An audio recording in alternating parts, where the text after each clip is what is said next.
Біз Нұрсұлтан қаласынан сөйлеп тұрмыз, есенбісіз. Тікелей эфирде Рух кезет, ал мен Әуесбайдың қанаты. Елбасы Ұлы даланың жеті қыры мақаласында тәуелсіздік жылдарында халқымыздың өткенін зерттеуге қатысты ауқымды жұмыстар жасалғанын атап өтті. Еліміздің тарихи жылнамасындағы ақтаңдақтарды қайта қалпына келтіруге жол ашылды. Мәселен, мәдени мұра бағдарламасы табысты жүзеге асты. Ендігі жерде архив 2025 бағдарламасын жасауымызға қажет деп тапсырды ол. Бағдарламаның бұл саны осы тақырыпқа арналатын болады. Алдымен әдеттегідей журналистеріміз әзірлеген сюжетті көріп алсақ. Елбасы ежелгі дәуірден қазіргі заманға дейінгі кезеңді қамтитын барлық отандық және шетелдік мұрағаттар дүниесіне елеулі іргелі зерттеулер жүргізу үшін архив 2025 7 жылдық бағдарламасын жасау туралы тапсырма жүктеді. Қазақстан Республикасы тұңғыш президенті Нұрсұлтан Назарбаев бұл бастаманы Ұлы даланың жеті қыры атты мақаласында айтты. Тәуелсіздік жылдарында халқымыздың өткен зерттеуге қатысты ауқымды жұмыстар атқарылды. Еліміздің тарихи жылнамасындағы ақтаңдақтарды қайта қалпына келтіруге жол ашқан мәдени мұра бағдарламасы табысты іске асырылды. Бірақ бабаларымыздың өмірі мен олардың ғажап өркениеті жөніндегі көптеген деректі құжаттар әлі де болса ғылыми айналымға түскен жоқ. Олар әлемнің бүкіл архивтерінде өз іздеушісі мен зерттеушісін күтіп жатыр. Сондықтан ежелгі дәуірден қазіргі заманға дейінгі кезеңді қамтитын барлық отандық және шетелдік мұрағаттар дүниесінде елеулі іргелі зерттеулер жүргізу үшін архив 2025 7 жылдық бағдарламасын жасау қажет деп санаймын. Нұрсұлтан Назарбаев жобаны жүзеге асыру барысында тарихшылардан, деректанушылар мен мәдениеттанушылардан құрылған арнайы топтардың отандық және шетелдік ірі архивтермен өзара жүйелі әрі ұзақ мерзімді ықпалдастықта болып, іздеу зерттеу жұмыстарына баса мән беру керектігін алға тартты. Осы орайда осы мақалаға арқау болған қасиетті Қазақстан бағдарламасы да бар. Жұмысы жалпы анықталып бітті, дегенмен де әлі толықтырулар, талқылаулар жүріп жатыр. Жылдың аяғына дейін бірінші жобасы дайын болады. Бүгінгі күні енді жалпы ұлттық дегенде бізге 100 нысан мен кешендер кіреді. Кешен дегенде ол бір кешенде бірнеше нысан бар. Сондықтан егер жалпы ұлттық дегенде бүгінгі күні бізде 180-ге жуық нысандар кіріп отыр. Ал аймақтыққа ол 500-ден астам. Нақты дегенде мені осы желтоқсан айының бас жағында белгілі болып, осыны арнайы біз кітап қылып шығарамыз. 1000-ға жуық өтініш түсті. Әрине оның бәрін іріктеліп жатыр. Бізде арнайы сол үшін сараптамалық кеңес құрылған, белгілі ғалымдар, қоғам қайраткерлері бар. Жалпы бұл жоба не үшін керек? Біз білетін бабаларымыз туралы қолда бар мәлімет аз ғана. Білетініміз сол бала кезден естіп, оқып өскен аз бетті жұқа кітаптың ақпараты. Одан әрісі зерттелмеді, қаралмады. Ал архив 2025 бағдарламасы осы орайда тарихымызды түгендеуге үлкен себеп болды. Осы орайда халықтың аузынан қалған аңыздар зерттеліп, зерделеніп, қағаз бетіне түсіп жатыр. Ендігі міндет алыс жақынды елдерге іргелі зерттеулер жүргізу. Тарихымыздың асыл қазынасын қазақ жеріне әкелу қажет. Қазақ туралы маңызды мәліметтердің көбі шетелдің архивтеріне шаң басып жатыр. Жиналған құнды құжаттарды 7 жыл ішінде ғылыми айналымға енгізу керек. Оған отандық ғалымдар белсенді атсалысуда. Бүгіннің өзінде алыс архив алмасу үшін 12 елмен меморандум жасалды. Екінші жағынан жаңадан кіріп жатса, ол мемлекеттің дамуындағы елеулі орын алатын жерлер. Халықтың өзі ұмытып қалған, немесе халықтың өзі көп мән бермейтін жерлер бар, саяси жерлер. Жаңағы мысалы Бұланты шайқасы бойынша жоңғарлардың алғашқы тойтарыс бергеніміз, Аңырақай, Орбұлақ сияқты, немесе Таңбалы тас сияқты, Созақ аудандағы сол сияқты қоғамымыздағы әлі мән берілмеген, өкінішке қарай ұмытылып қалған саяси маңызды бар жерлер, немесе белгілі тұлғаларға байланысты жерлер бар. Осының ішінде біз әсіресе тағы да бір көңіл бөлгеніміз ол біздің жоңғар соғысындағы батырларымыздың жатқан жерлері.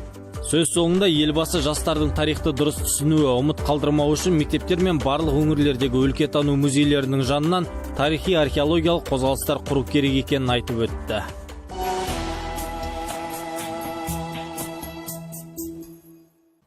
Тікелей эфирде бұл Рух кезет, ал мен осы тақырыпқа орай бүгін талқылау өткізетін қонақтарымызды таныстыра кетейін. Сол жағымнан бастайын. Берік Әбдіғалиұлы, архив 2025 ғылыми әдістемелік орталығының жетекшісі, және оң жағымда Хамит Момынқұл, Елбасы кітапханасының архив жұмысы және ақпараттандыру қызметінің басшысы. Қош келдіңіздер демекпін. Ал мен тікелей эфирдегі телефондарымызды қайталап айтып кетейін. 39 36 38 біздің тікелей эфирдегі нөміріміз. Осы Нұрсұлтан қаласының кодын теріп, осы телефонға хабарласып, қонақтарымызға көкейдегі сауалдарыңызды қоюға мүмкіндік бар.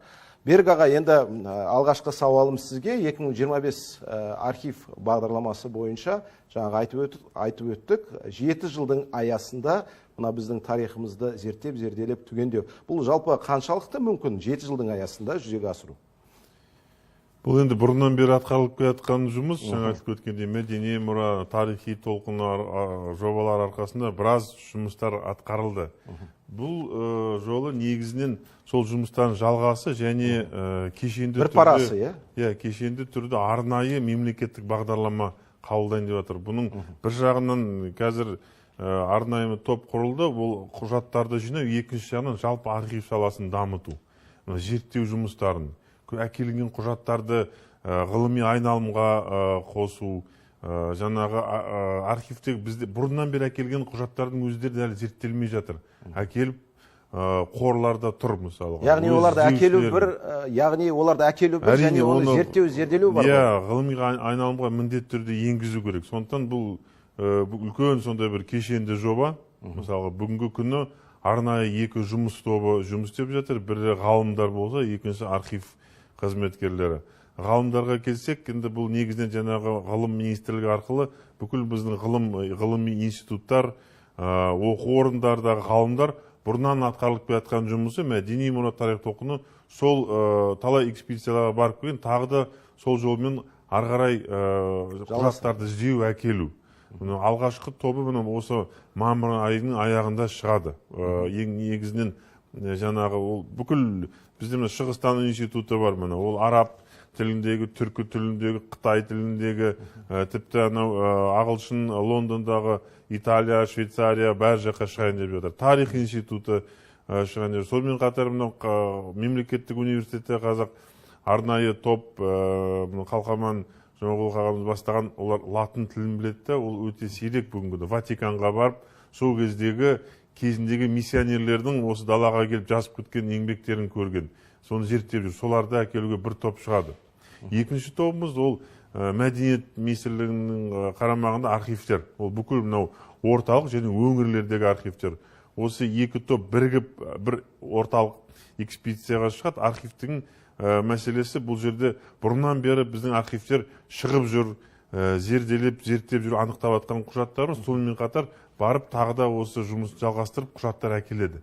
Бүгінгі күні жұмыс тобы құрылып, ол да осы мамыр айынан бастап бүкіл жаңағы негізінен Ресей архивтеріне шығады. Архивтер біздің көптеген осы 16-шы, 17-шы, 18-шы, 19-шы ғасырдағы, 20-шы ғасырдың басындағы құжаттарды әкелуге орталық архив, мемлекеттік, ұлттық архив, жаңағы кино, документ, дыбыс архиві және облыстық архивтердің өкілдері орталық қаржыландырумен экспедицияға шығады. Осы орайда мынандай сауалдың реті келіп тұр. Мен осы хабардың алдында біраз әлеуметтік желіні, интернетті ақтарып қарасам, әрбір шет мемлекет өзінің мұрағатын, өзінің тарихын, жалпы шет мемлекеттің тарихын өзінің мүддесі тұрғысынан жазады. Ол ақпарат, осы деректер қаншалықты шындыққа жанасады және біздің Қазақстанның мүддесі тұрғысынан сай келеді деген сауал. Ол енді дерек қой, негізі ғылымның дерегі. Мысалға, әлбетте оны салыстырасыздар ғой. Парсы, Иранда мысалға парсы тілін жазған Қасым ханның хаттары табылып жатыр. Немесе Қытайдағы біздің хандарымыздың хаттары, хат алмасуы шығып жатыр. Немесе жаңағы келіп жатқан біз тек қана құжаттар емес, сонымен қолжазбаларды да қарайды. Ол кітапханаларда сақталған көптеген экспедицияға, саяхатқа келгендердің жазбасы. Олардың бәрібір жазғандары, өзінің көзқарасы бізге дерек. Олар тұлғалар туралы айтып кетеді, дәстүрлер туралы айтып кетеді, бір оқиғалар туралы айтып кетеді. Ол бүгінгі күні бізге үлкен дерек. Бұл қаншалықты қиын жұмыс жалпы? Енді ең басты бізде Құдайға шүкір мамандарымыз бар. Мамандарымыз бар. Ең бізде күрделі тіл. Архивтанушы мамандарға ол архивтанушы бір маман, бір бөлек, және ғалымдарымыз. Мысалға, Қытай тілін, оны Қытай дәуіріне біледі, ежелгі Қытайын білетін, манжур тілін білетін, араб тілінде де мысалы бір деңгейлерге бөлінеді, парсы тілін, сондай Құдайға шүкір мамандарымыз бар, біздің ғалымдарымыз бар. Шығыстану жаңа институт деп отырмын, оқу орындарда негізі мысалы соған сүйенеміз. Ал мына Ресейдегі архивтер ол кішкене оңайлау. Өйткені оның негізі, тілінде көбісі енді орыс тілінде, орыс тілі болса да, ескі славян. ескі вариант ол оқылады. Маман ол көз үйренген оқылады. Сондықтан ең басты мамандарымыз бар. Енді әкелген құжаттар зерттеушілер бізге қажет. Енді осы бағдарлама бойынша сол шетелдегі мына тарихшы мамандармен, архивтанушылармен қоян қолтықтасып, ұзақ мерзімді ықпалдастықта жұмыс істеу көзделген. Жалпы шетелдің архивтері сіздерді құшақ жая қарсы алып жатыр ма? Осы ретте бір қиындықтар туындап жатыр ма? Әр архивтің өз талабы бар әрине. Бірақ олар білікті маман болса, олар міндетті түрде санасады. Біз мына архивті әлі сіздерге аша алмаймыз дегендер болды ма? Жоқ, ондай жоқ. Барлық архив енді құпия, жаңағы кейбір гриф, жаңағы құпия деген олар енді әрине әлі де бар. Ол мынау Ресей архивінде бар, жаңағы арнайы құжаттар бар. 100 жыл өтіп кетсе де әлі де құпия деп саналады ма? Құпия грифі тұр. Орыстар Ресейде мысалға Фейсбуге барсаңыз да көптеген мынау 20 ғасырдың басына байланысты, немесе 19 ғасырдың ұлт азаттық көтерілісіне байланысты Омск архивінде де әлі дейін жаңа гриф, оны не үшін қойғандарын енді білмейміз, бірақ көбіне ұқсат береміз. Бірақ одан басқа да басқа құжаттар бар. Ең басты соны әкелу, сосын біздің архивтердің бір жақсы жері көбісімен алдына бірге меморандум, әріптестік меморандум келісімі бар. Ғалымдарды көбісі біздің ғалымдарымызды мойындайды, бұрыннан бері барып жүр. Мысалға Меруерт Абусеитова, ол ағылшын Лондондағы немесе Швейцариядағы, Италиядағы архивтерде бәрі ол кісі таниды. Бұрыннан бері 10 жылдай болды барып жүргені. Олар қуанып, керісінше оларды жатқан материалды біз әкеліп, солармен бірге кітап қылып шығарамыз. Оларға да, ол ғылымға айналымға, оларға да пайдалы. Мысалы, Ресей болсын, қай неде мемлекеттегі құжатты әкеліп, құжатын бірге шығарып, біз міндетті түрде оларға да береміз. Олардың кітапханасында тұрады. Әрқашан іздеуші, әрбір қор зерттелген сайын оларға да бір жетістік. Жақсы, осы архив 2025 бағдарламасының тағы бір мақсаты өзімізде бар қорларды жүйелі жолға қойып, осы тұрғыда реттеу. Мына елбасы кітапханасының жеке архиві бар. Хамит мырза, бізде мына елбасының жеке архивін цифрландыру қаншалықты жолға қойылған осы ретте? Сол тұрғыдан айтып берсеңіз. Қазіргі таңда тұңғыш президентіміз елбасының жеке архивінде айтатын болсақ, ол жерде елбасының мемлекеттік саяси қызметтеріне байланысты, тәуелсіз Қазақстанның тарихына байланысты аса құнды құжаттар жиналып, ол жерде іріктеліп сақталған. Ол құжаттардың жалпы жұртқа қол жетімді болу үшін қазіргі таңда олар бір жүйеге енгізіліп, мынау цифрландыру үрдісіне көшіріліп, тіркеуге алынып жатыр. Ол құжаттар қазір елбасының жеке архивіндегі құжаттардың цифрландыру жүйесі қазіргі таңда 90%-ді құрайды. Яғни 90%-ға жетіп қалды. 90%-ға жеткіздік цифрландыру үрдісін. Енді ол цифрландырылған құжаттар әлбетте енді қолжетімді болу керек қой. Халығын көру керек, оқу керек. Осы жағы қалай мүмкін болып жатыр ма? Ол мүмкін, бұл қалыпты жағдай, өйткені бізге жеке архивқа келіп түскен құжаттар алдымен бізден өңдеуден өтеді. Ол келіп түскен құжаттың жаңағы саны, сапасына байланысты өңдеу процестерін жасаймыз. Өңдеу процестері аяқталғаннан кейін кітапханадағы жеке архивтің автоматтандырылған бағдарламасы бар. Сол бағдарлама арқылы біз оны базаға енгіземіз. Базаға енгеннен кейін бұл ашық құжаттар тізімі болып саналады. Ол құжаттарды әрбір жаңағы оқырман десек, пайдаланушылар деп алып қарайтын болсақ, олар жаңағы сол тізбеден көре алады. Яғни еліміздің тәуелсіздік тарихы тұрғысындағы кез келген құнды дерекпен кез келген қалаған азамат елбасы кітапханасына келіп танысып қарай алады. Таныса алады, иә? Таныса алады.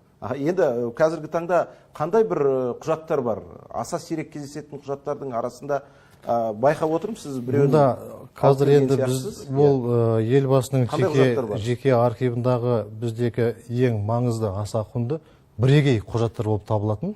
Бұл Қазақстанның, тәуелсіз Қазақстанның жаңағы қалыптасуы. Соған байланысты мен сіздерге қазір міне хабардың уақытының тығыздығына байланысты оның бәрін көрсетуге мүмкіндігі жоқ. Сол бірегей құжаттардың мен сіздерге бір-екеуін алып келдім. Бұл сіздердің рух кезет бағдарламасында бірінші рет көрсетілген тұрған. Яғни құжаттар. бұған дейін еш жерде көрсетілмеген. Бұл еш жерде көрсетілмеген. Вот сіздердің бағдарламаңызда бұл бірінші рет шығайын деп тұр. Міне мына жерді алатын болсақ, мынау құжат бізде елбасының жеке архивінде сақталады. Бұл түпнұсқасы. Қаулы 91 жылы Семей ядролық сынақ полигонын жабу туралы қаулысы. Құрметті көрермендер, міне көріп отырсыздар, операторды ірі планмен көрсетуге сұраймын.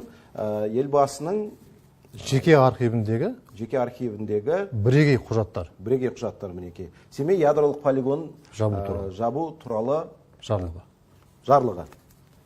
Сонымен қатар, енді 91 жылдың бүткіл халық алдында елбасының Нұрсұлтан Әбішұлының сайлау алдындағы сөйлеген сөзі, бұнда өзінің қолжазбасымен жазылған, бұл да түпнұсқасы. Бұл жерде ол Алматы облысында халықпен кездесу алдындағы сөйлеген сөзінің. Қазір сайлау алдында өте өзекті жазбалар ғой мынау, мысалы. Осы тақырыптың аясында міне қазір алып келген құжат, бұл да өз қолымен жазылған. Бұл жерде елбасының жазғаны: құрметті қауым, Қазақстан елі, қазақ халқы, бүкіл қазақстандықтар тарихта тұңғыш рет бір тұтас ел болып өз президентін сайламақ деп жазылған. Бәрекелді. Тағы қандай құжаттарыңыз бар? Сонымен қатар енді біздің жаңағы елбасының жеке архивындағы сақталған құжаттардың саны 196 мыңды құрайды. Оның ішіндегі ең жаңағы айтып өткен аса көрнекті біздің тарихи құжаттарымыз міне мынау фото суреттеп алайық. Бұл жерде Қазақ ССР президенті Нұрсұлтан Әбішұлы Назарбаевтың Орал облысына сайлау алды сапары, аймақ тұрғындарымен кездесуі. Аймақ тұрғындарымен сайлаудан кейінгі кездесу? Сайлау алды кездесу. Сайлау алдындағы кездесу. Сайлау алдындағы кездесу. Бәрекелді. Бұл суретте еш жерде жарияланбаған? Жоқ, бұл ешқайда жарияланбаған, еш жерде бұл қолданылмайды. Рух кезет хабарына арнайы алып келіп отырмын. Бұл жеке архивте сақталады. Бәрекелді. Одан кейінгі міне фотосурет.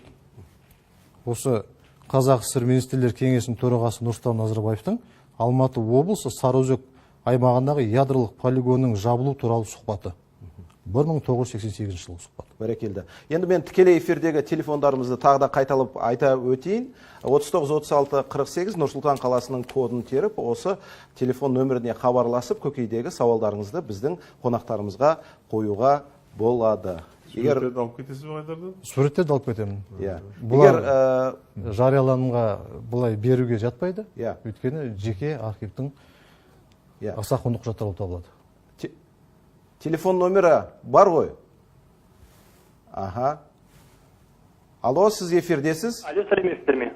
Мен жаңадан бері бағдарламаны көріп отырмын, есім Есболат болады. Жалпы қазір тарихшылардың көбі егде кісілер ғой. Негізінен естіліп тұр ма? Естіліп тұр, қайдан хабарласып тұрсыз? Негізінен жаңаша ойлайтын жас буын тарихшылар, жаңа заманның өкілдері қосылу керек деп ойлаймыз біз. Қазіргі уақытта, осы бағытта жұмыстар істеліп жатыр ма? Бүгінгі жас тарихшылар осындай бір ірі дүниелерге қаншалықты араласып жатыр, тарихты түгендеуге деген сияқты, қаншалықты ынталы олар? Сұрағым осы еді, рахмет. Берік аға, енді бұрынғы мынау кезіндегі большевиктік сананы сіңірген тарихшылар ма, әлде бүгінгі мынау заманауи көзқараспен тәуелсіздік тұрғысынан қарайтын тарихшылар ма деген сауалдың ретін жалғағым келіп отыр мен. Бұл енді бұл да мәселе қарастырылған. Міндетті түрде бізде әрине беделді бұрыннан бері тәжірибесі бар. Архивтен жұмыс істеу оңай емес. Ол бұрыннан қырын сырын білетін, ненің қайда жатқанын білетін ғалымдар міндетті түрде қасына жастарды қосып жіберіп жатырмыз. Біздің магистранттар, докторанттар міндетті түрде бар, бірге жұмыс істейді. Жастар мен аға буын арасында бір пікір қарама-қайшылығы болып қалмай ма? Жоқ, ол қарама-қайшылық, деректі жинау, кейін ол деректі әкелгесінің арасында, талқылаудың арасында пікірталас туындауы мүмкін, бірақ дерек ол ортақ қой, оны ең басты әкелу керек. Деректі іздеу жолын табу, оның архивте бұл да бір іздеудің жұмысының бәрі, бұл да археологтар мысалы қалай өзінің жаз бойы қала қазып, орындарды қазып, тас құнды заттар табады. Бұлар да солай. Бір ай, 2 ай архивте жаңа құжаттар, ескі құжаттардың арасында. Оның ішінде өте көп зияны бар адам денсаулығына. Сондықтан оның қайда нені жатқан жас мамандар барса таппай келуі мүмкін. Оның жазбасында жаңа описінде жоқ болуы мүмкін. Оның ішінен білетін тарихшы сол жерден тауып, мысалы жолын көрсетіп кетеді. Мысалы біз енді президент архивін айтып жатсыз ғой, мысалға кітапқа, елбасының кітапханасы. Бұл әрине бұл жеке архив. Алматыдағы архивтен бөлек. Президент архивте осы елбасының кітапханасының архивтердің жағдайлары басқаларға салыстырған едәуір жақсы. Ал басқа архивтердің жағдайы бізде өкінішке қарай әлі төмен. Ол соның ішінде мысалға осы архив 20-25 бағдарламасының арқасында біз арнайы жаңа іздеу жұмыстары бір бөлек, және архивтердің материалдық техникалық базын күшейту. Жаңағы біріншіден ғимараттары, әрбір өңірлерде ғимараттар әлі дейін сай келмейді. Оны қорғайтын бір дұрыстап не де жоқ, охрана да жоқ, былайша айтқанда. Ол да заңмен әлі жұмыстар қазір жүріп жатыр. Оның ішінде құжаттары айлығын көтеру мәселесі, біріншіден реставрация құжаттардың мәселесі, көптеген техникалар әлі жоқ. Кішкене бұл мәселе көлеңкеде қалып қалды, осыны қойып жатырмыз. Берік мырза, осы орайда сөзіңіз аузыңызда, алдында біз әлеуметтік желіге сауал тастағанда бір оқырманымыз мынандай сауал қойған болатын. Қазақстанда құжаттарды микрофото көшіру және материалдарды қалпына келтіру бойынша жалғыз орталық зертхана әлі күнге дейін 59-75 жылдардағы технологияны пайдаланып жатыр дейді. Бұл қаншалықты рас? Сол расында да солай. Бізден архив, президент архивінде енді Алматыда бар, ал мысалы орталық архивтерде бізде бәрі сол ескі мамандарда қазір жоқ болып бара жатыр. Бүгінгі тақырыбымыз қоғамға кеңінен қозғау салып отыр. Оған дәлел телефон қоңыраулары бәсеңсір емес. Алло, сіз эфирдесіз, кезекті қоңырауға кезек берсек. Алло? Да. Қайдан хабарласып тұрсыз? Астанадан. Нұр-Сұлтан қаласынан, е? Есіміңіз? Төлеухан. Сауалыңыз кімге жолдайсыз? Берік Абдалиға. Тыңдап тұрмыз. Берік Абдалиға сұрағым. Менде бір қолжазба бар еді. 1905 жылы жазылған. Шағатай тілінде ешкім оқи алмайды бұл жерде. Мынау шеттен келген ағайындардың кейбіреуі оқиды, бірақ толық оқи алмайды, аудара алмайды. Ол енді қазақтың тарихы ма, Иран халқы ма, мұсылман халықтардың көркем шығарма негізі.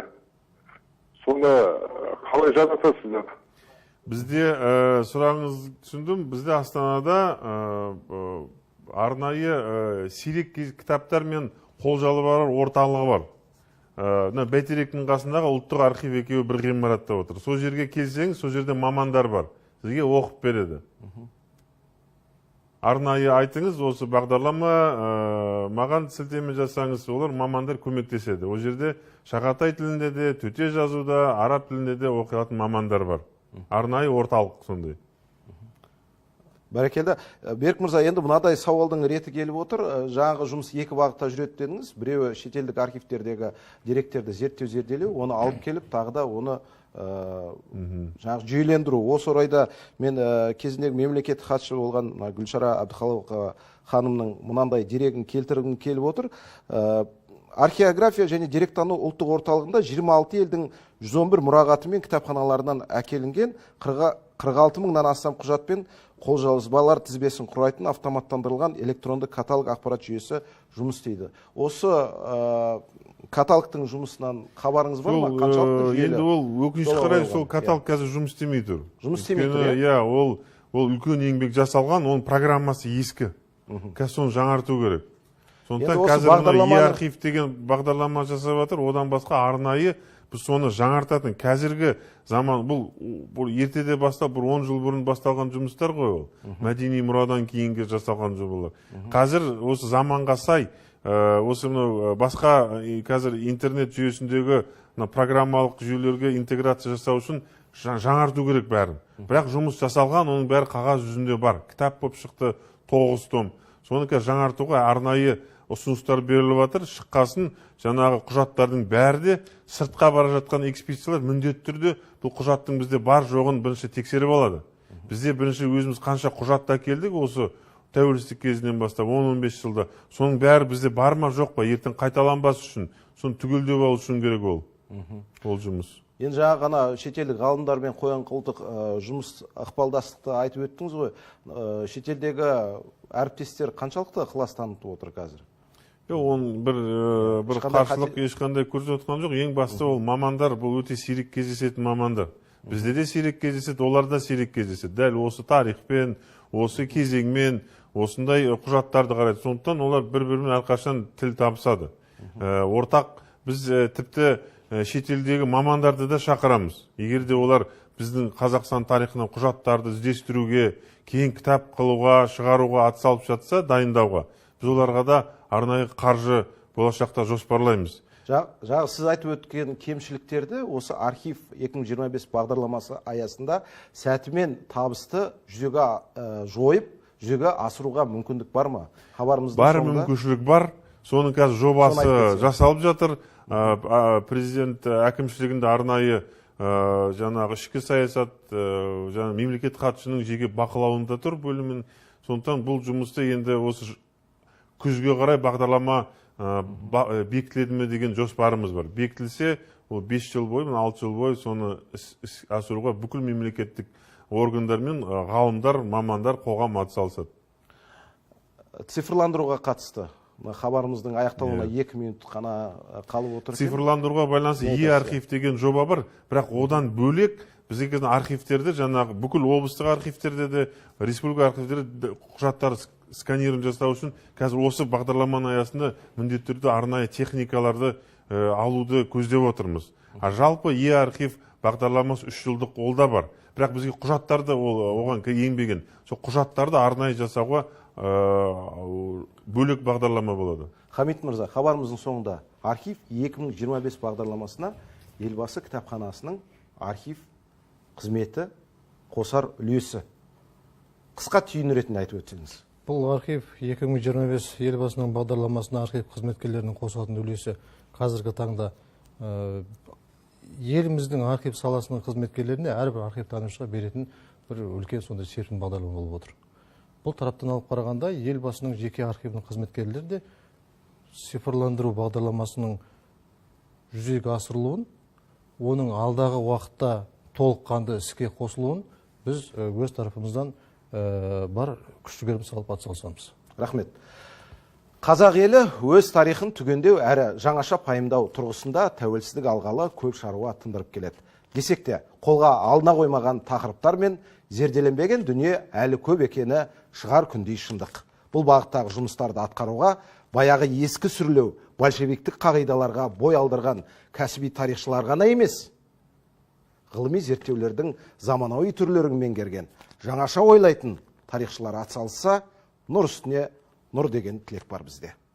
Бүгінгі Рух KZ-тің түйіні осы болды. Есен саулықта жүздескенше.